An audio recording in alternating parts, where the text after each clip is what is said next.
Alors, mon intervention concerne la mutualisation des équipements culturels, mais une petite précision avant,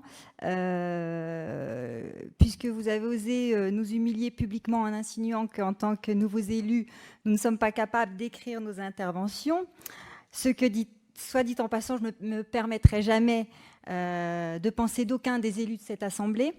Je tiens à préciser que ce texte est bien le mien. C'est bien moi qui l'ai écrit. En tant qu'institutrice, je dois savoir lire et écrire normalement. Voilà. Donc oui, au niveau culturel, dans notre programme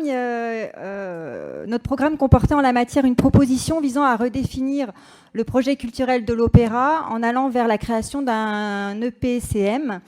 Le rapport de la Chambre régionale des comptes relève que, je cite, le processus de mutualisation mis en œuvre sur une période récente avec les établissements intercommunaux s'étant succédé sur le territoire stéphanois l'a été à minima.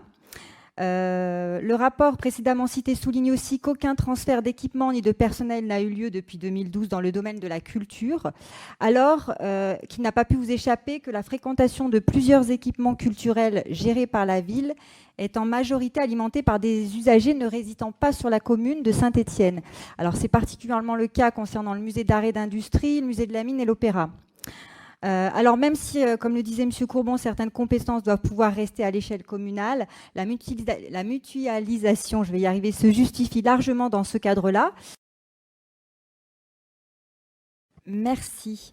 Donc, je disais que cette mutualisation en matière culturelle se justifie largement dans ce cadre-là, puisque le coût de ces établissements culturels repose à 100% sur la ville de Saint-Étienne, alors que les usagers n'en sont pas majoritairement issus.